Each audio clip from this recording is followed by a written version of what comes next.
2015년 12월 13일 12월의 두 번째 일요일 그리고 대림절 세 번째 일요일입니다. 기억하시는 분들 계실지 모르겠습니다만 예전에요 이 교회가 2부 예배를 했었어요. 2부 예배 그러죠. 처음 들어보시는 분은 2부도 예배가 있었나 보다 생각을 하실지 모르겠는데요. 사실은 2부 예배는 그 예배가 아니고 예배 끝나고 나서 맥주 마시러 가는 겁니다. 다 한 주도 빠지지 않고. 그래서는 어떤 분은요 시간이 바쁘셔서 이 5시 예배에는 참석을 못 하시고 2부 예배는 꽉 빠지지 않고 참석을 하시고 그렇게도 하셨던 적이 있었습니다. 그러다가 그분들이 다 가셨어요. 그리고 나서는 그 다음에 또 누가 2부 예배 합시다 이야기하는 사람이 없었고 그래서는 지금은 이제 없어져 버리고 말았습니다. 왜 이 말씀을 드리는가 하면 2부 예배에 대한 추억이나 그리움으로 다시 또 합시다 하고 제가 말씀드리려고 하는 것은 아니고요. 이 모임이 여기 우리들이 모여있는 이 모임이 움직이는 방식이 이 교회가 살아가는 모습이 그랬고 또 그렇다는 겁니다. 어찌 보면 지켜야 할 기본이 없는 것이다 라고 생각할 수도 있어요. 하지만 전 이 모임을 시작을 하면서 우리가 지켜야 할 기본이 있다. 그건 하나님께서 우리에게 허락하신 자유와 책임이다. 이렇게 생각을 했습니다. 우리가 모든 것을 정합니다. 그리고 우리가 정한 것을 우리가 행합니다. 그리고 우리가 모든 것을 책임집니다. 먹거나 마신 것에 대한 책임, 생각하고 결정해서 행한 모든 것에 대한 책임을 우리가 진다는 겁니다. 여기까지만 이렇게 딱 보시면 뭐 교회나 뭐나 뭐 다를 거 없잖아 라고 생각을 하시게 될 거예요. 그런데 이 자유라고 하는 것, 우리가 스스로 생각하고 결정해서 행하는 이 자유라고 하는 것은 그 자유를 사용하는 방식과 목적이 무엇인가를 이곳에서 이야기해야 하고 또 그 자유를 사용하는 것에 대한 책임의 한계가 무한하다라고 하는 것을 우리가 이야기하기 때문에 이 말은요. 하나님께서 우리에게 허락하신 자유라고 하는 것이 하나님의 뜻에 맞게 사용되어야 하고 하나님께서 우리에게 부여하신 이 책임이라고 하는 것이 우리의 물리적인 삶, 다시 말하면 우리가 이렇게 숨쉬고 있는 이 몸, 이것이 살아있는 동안만의 책임으로 끝나는 것이 아니라 그것을 넘어선 곳까지의 무한한 책임이라고 하는 데서 책임이라고 하는 것을 인식하는 데서 이 모임이 종교로서 특별히 기독교라는 교회의 이름을 얻게 되는 것입니다. 그래서 이곳에 모여서 하나님을 믿는다고 하고 예수에 대한 이야기를 하는 거죠. 몇 주 전에 제 집에 누가 전화를 해서 메시지를 남겨놨어요. 근데 그 메시지의 내용은 이런 겁니다. 제가 세금을 안 냈답니다. 그래서 IRS에 고발이 되었다. 그래서 IRS에서 나를 곧 체포하게 될 것이다. 그리고 전화번호를 남겨놓고 여기도 전화를 해라. 안 그러면 넌 그랜주리 앞에 간다. 이런 것이었어요. 전화를 했습니다. 그랬더니 그 전화를 받는 친구가 아주 심한 그 인도나 필리핀 발음을 한 남자였는데 겁주는 이야기를 막 하는 거예요. 근데 이게 스캐머입니다. 여러분들 잘 아시는 것처럼 사기를 치는 거예요. 혹시 여러분들 이런 전화 받으시는 경험이 받으시게 되거든 이렇게 하시면 되는 거예요. IRS에 신고해 버리십시오. 그 전화번호를. 아니면 아예 그냥 무시해 버리시면 돼요. IRS는 여기서 분명히 말씀드릴게요. 미국 그 국세청이죠. IRS는 전화나 메일로 절대 컨택하지 않습니다. 이메일 같은 것도 안 해요. 꼭 반드시 이렇게 우편으로 보냅니다. 그러니까 그런 전화는 받으실 필요도 없고요. 그래서는 그 친구 이야기를 이렇게 듣다가 제가 그랬어요. 그때 또 아침 시간이고 저도 빨리 또 일하러 나가야 되고 해서 그래 그럼 나 잡으러 와. 그리고 전화를 끊었거든요. 그런데 얼마 후에 또 전화를 한 거예요. 물론 전화번호가 바뀌었죠. 왜냐하면 그 전화번호는 이제 신고가 됐을 테니까 차단이 됐을 테고 다른 전화번호로 왔는데 똑같은 내용인 거예요. 그래서 제가 다시 전화를 했습니다. 되게 똑같은 친구가 전화를 받는 거예요. 똑같은 목소리. 그래서 제가 그랬어요. 잠깐 내 얘기 좀 들어봐라. 이런 짓 하지 마라. 이런 건 나쁜 짓인데 이런 나쁜 짓 하면 지옥 간다. 너 지옥 간다. 지옥 가면 영원히 죽지도 못하고 고통의 형벌을 받게 되는데 우리가 살아봐야 뭐 50년, 60년 네가 스캐밍해서 돈 벌어서 한 5, 60년 잘 살지 모르지만 특히나 이런 스캐밍을 하는 거는 혀를 뽑는 거야. 그러니까 하면 죽지도 않고 그냥 계속 혀만 뽑힐 거야. 그러니까 이런 거 하지 마. 그리고 나서 이렇게 얘기했습니다. 하거나 말거나 그건 내 자유인데 내가 하든지 안 하든지에 대한 책임은 내가 지는 거야. 지옥 간다. 그랬더니 전화를 툭 끊어버리더라고요. 물론 저는 뭐 천국, 지옥 이런 것에 대해서는 별 관심이 없습니다. 있거나 말거나. 하지만 무한 책임이라고 하는 것은요, 우리들의 이 물리적인 생명이 끝났다 하더라도, 전에도 말씀드린 거예요. 우리들이 다 죽고 없어져 버렸다 하더라도 우리 후에 살아있는 사람들이 이 세상에 있습니다. 그 사람들은 있어요. 그렇잖아요. 우리가 떠나도 그 사람들은 살아있잖아요. 그리고 그 사람들을 통해서 우리가 계속 존중받고 그리고 사랑받는 사람으로 살아있을 것인가, 아니면 우리가 계속 심판받고 저주받는 사람으로 살아있을 것인가 라고 하는 것이 우리의 무한 책임이라고 저는 생각합니다. 바로 이 무한 책임이라고 하는 것을 믿기 때문에 종교라고 이름하고 기독교, 교회라는 모임으로 우리 스스로를 규정할 수 있는 것이라 생각을 합니다. 물론 그리고 이 무한 책임이라고 하는 것은 우리에게 허락된 자유를 앞에서 말씀드린 것처럼 어떻게 어떤 목적으로 사용하느냐에 따른 것이라고 믿습니다. 2015년 12월 13일 그리고 오늘 대림 세 번째 일요일, 그리스도의 오심을 기다리는 대림절이라고 했죠. 우리가 정작 기다리는 그리스도는 과연 누구입니다. 아니, 과연 우리는 그리스도가 오므로 변하게 될 세상이 무엇이라고 지금 생각을 하고 있는가? 그리고 더 나아가서 그 예수 그리스도로 인해서 변하게 될 세상이 어떤 세상이기를 우리는 바라고 있는가 하는 것에 대해서 지난 오늘까지죠. 첫째 주, 둘째 주, 그리고 대림 세 번째 일요일을 맞는 2015년 대림 세 번째 일요일에 여러분들에게 여쭤보고 또 제 스스로에게도 물어봅니다. 기도합시다. 하나님, 우리는 아주 오랫동안 기다려왔고 또 지금도 기다리고 있습니다. 아니, 또 얼마나 기다려야 할지 알지도 못합니다. 그래도 기다립니다. 하지만 기다리면서 그저 손 놓고 있게만은 하지 마옵소서. 아멘. 트위터나 페이북, SNS 이런 걸 하다 보면요, 제가 목사라는 걸 알고 가끔 저한테 이런 걸 물어보는 사람들이 있어요. 교회에 대한 교리 이런 것들. 그러면서 왜 하나님은 선악과를 만드셨습니까? 이런 걸 물어보는 거예요. 이런 질문 여러분들 많이 들어보셨을 거예요. 왜 하나님은 선악과를 만드는가? 선악과를 만들지 않았다라고 하면, 그래서 그 사람이 유혹을 받지 않았다라고 하면, 그걸 따먹지 않았다라고 하면 아직도 우리는 다 에덴 동산에 살 수 있었을 텐데 말이죠. 말은 안 되죠. 선악과 따먹었으니까 우리를 낳았지, 안 그랬으면 낳겠어요. 여하튼 간에 그런 얘기를 한다고요. 그러면서 이렇게 하나님은 못된 존재입니까? 이런 이야기를 해요. 여러분들은 어떻게 생각하세요? 성격이 참 요상한 하나님, 꼭 믿어도 이런 하나님만 믿는 우리들, 그런 것 같지 않습니까? 그래서 괜히 선악과 만들어 놓고 먹을래? 안 먹을래? 이러는 거야. 물론 어떤 설교가들은 이런 얘기도 해요. 하나님은 이미 아담과 하와가 그 선악과를 다 따먹을 줄 알고 만들어 놓으셨다. 그렇게 이야기를 하시면 또 할 얘기는 없습니다. 여러분도 그렇게 생각하십니까? 하지만 저는 그렇다고 생각하지 않아요. 물론 전에도 말씀드린 것처럼 창세기는 역사적 사실은 아닙니다. 이건 신화입니다.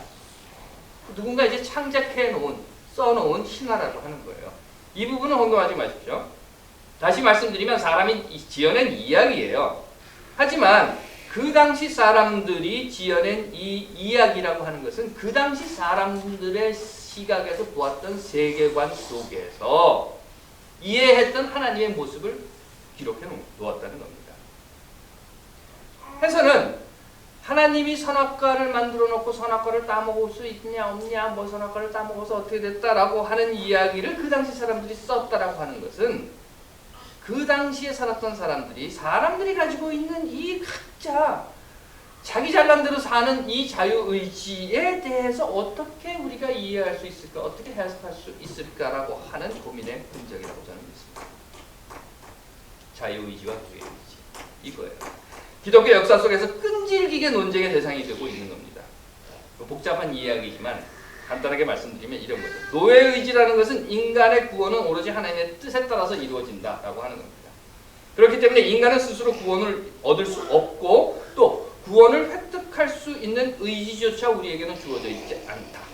이것이 인간의 한계성이다 라고 하는 것이 노예의지라고 하면, 자유의지라고 하는 것은 이런 거예요. 아니다. 인간은 그 인간의 구원을 자신의 선택에 따라서, 자신의 노력에 따라서 얻을 수 있다. 인간은 스스로 하나님을 믿을 수도 있고 믿지 않을 수도 있고, 인간은 스스로 자유롭게 선택할 수도 있고 선택하지 않을 수도 있다. 따라서 선을 행할 수도 있고 악을 행할 수도 있다. 그 결과에 따라 구원에 이를 수도 있고 구원에 이르지 못할 수도 있다라고 했던 것이 대표적으로 이 두 가지의 논쟁인 것입니다. 그렇다면 여러분들은 어떻게 생각하세요? 여러분들은 어떤 걸 선택하시겠습니까? 노예의지를 선택하시겠습니까? 자유의지를 선택하시겠습니까? 아니, 노예의지가 어떻고 자유의지가 어떻고 뭐 종이고 자유인이고 이런 것을 다 떠나버려서 여러분들 스스로가 자유로운 의지에 따라서 생각하고 결정하고 행동하며 살고 계십니다. 그렇습니까? 십계명이라고 하는 것이 있어요. 그런데 이 십계명을 보시면은요, 뭐 여러분들 잘 아시는 내용입니다. 첫째부터 이렇게 쭉 내려와서 10가지가 있는 이 계명. 그런데 이 십계명을 보시면은요, 그 십계명 안에는 하지 말라는 계명이 8가지예요. 그리고 하라는 계명은 2개밖에 없습니다.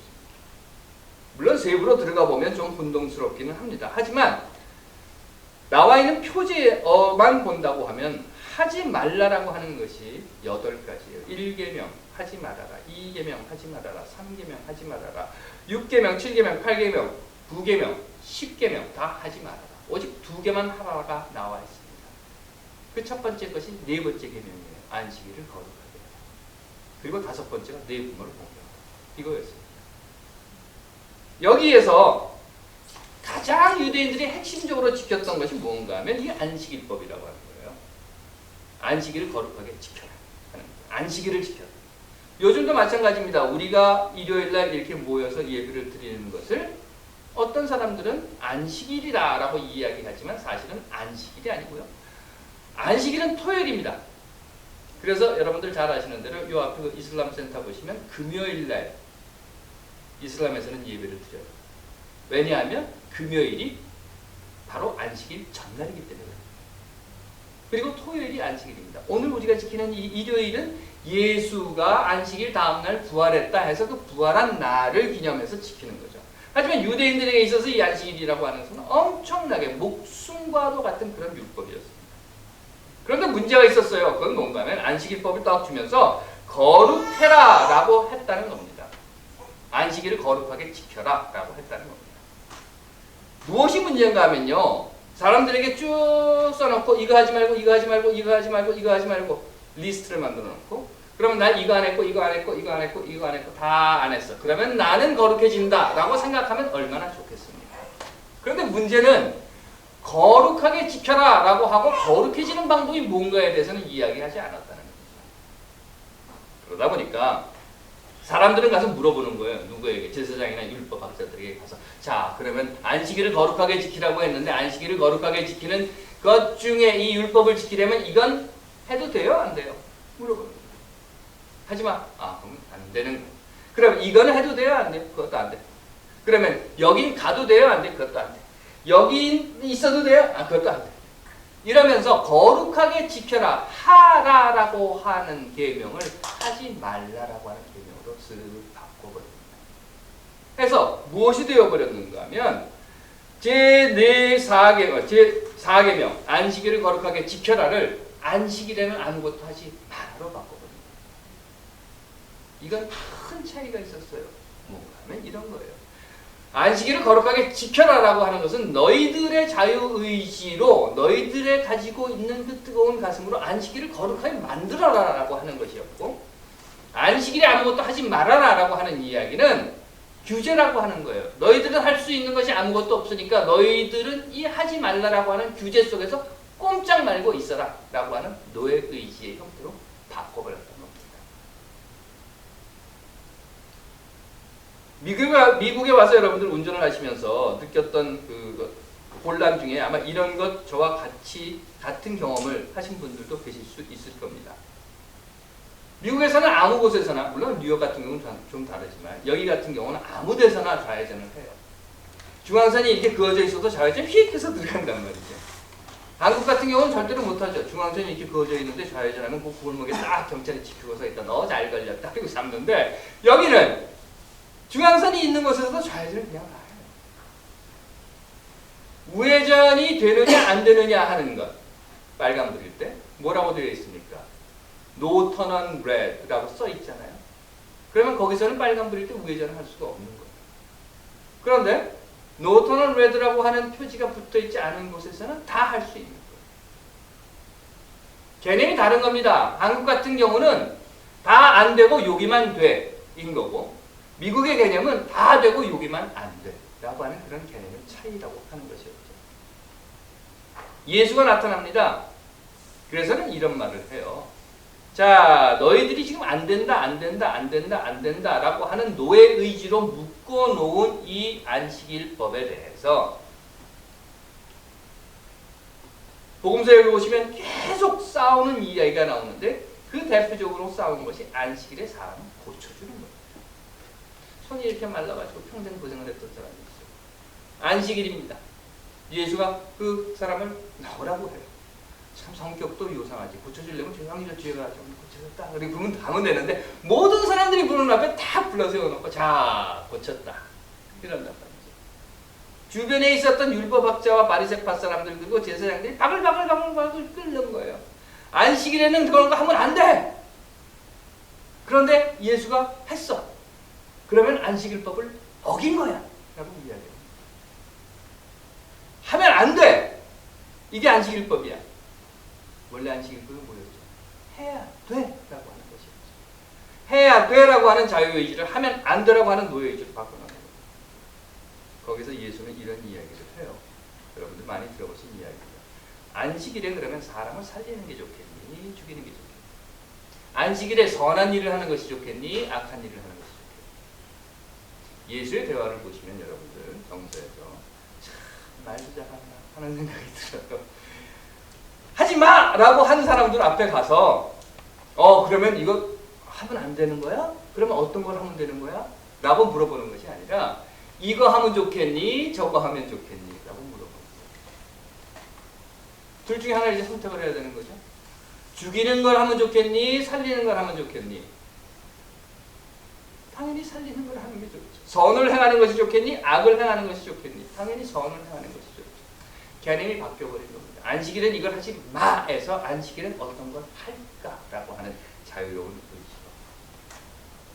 옳은 일을 할 수 있는 자유도 주었고 정의롭지 못한 일을 선택할 수 있는 자유도 우리에게는 주었습니다. 그리고 우리가 지금 무엇을 하고 싶은 것인지, 우리가 지금 해야 하는 일이 무엇인지, 우리의 자유의지가 원하는 것이 무엇인지를 우리 스스로 깨닫고 알게 하는, 요청하게 하는 그런 의지도 우리에게 주었습니다. 하지만 사실은 오늘이라고 하는 이 사회는 매우 혼란스러운 가치를 가지고 있습니다. 그러다 보니까 정작 내 자유의지로 그래 맞아 나는 이걸 하고 싶어 이렇게 하는 것이 옳아라고 하지만 어떤 일에서는 이게 내가 지금 정말 자유로운 의지로 하고 있는 것인가 아니면 노예의지에 의해서 하지 마라라고 하는 구속으로 이걸 어쩔 수 없이 하고 있는 것이 아닌가 라고 하는 혼란 속에 빠지게 됩니다. 그래서 저는 제 나름 이런 기준을 세웠어요. 예수의 말에서 뭐라고 이야기합니까? 사람들이 물어보죠. 자, 너 똑똑하네? 말도 잘하네? 아는 것도 많으네? 그러니까 내가 한번 물어보자. 최고의 계명이 도대체 뭐냐? 뭐라고 대답합니까? 사랑이라고 대답합니다. 사랑이 모든 계명의 최고의 계명.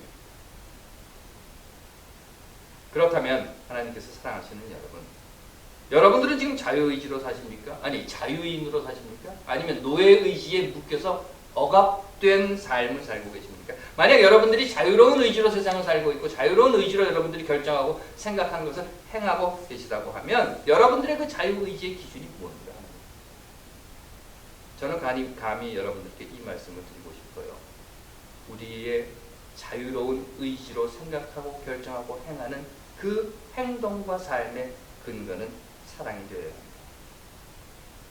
내가 무엇을 하든, 내가 무엇을 먹든, 내가 어디로 가든, 내가 어떤 생각을 하든, 내가 무엇을 만들든, 그것이 민족을 사랑함으로, 국가를 사랑함으로, 학교를 또는 내가 가르치는 학생들을 사랑함으로, 내 가족들을 사랑함으로, 궁극적으로 나를 사랑함으로 내가 오늘 살고 있는 것.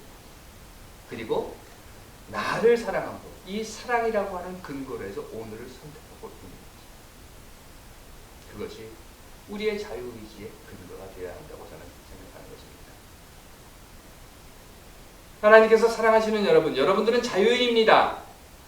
여러분들이 생각하고 여러분들이 결정하고 여러분들이 행하십시오. 하지만 이 근거는 잊지 마십시오. 여러분들이 생각하고 여러분들이 결정하고 행하는 것이 정말 사랑에 근거한 것입니다.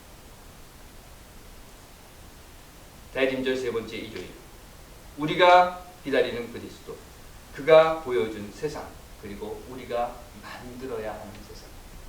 그 세상은 꿈 같은 이야기일지 모르지만 사랑으로 자유로운 의지를 이루어가는 세상이 되어야 한다라고 저는 말씀드립니다.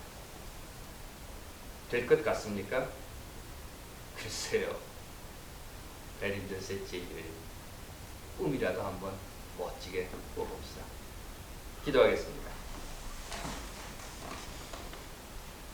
하나님, 진정 우리의 사랑할 수 있는 자유로 이 땅 하나님께서 부여하신 책임으로 세상을 바꾸어가는 우리들이 되게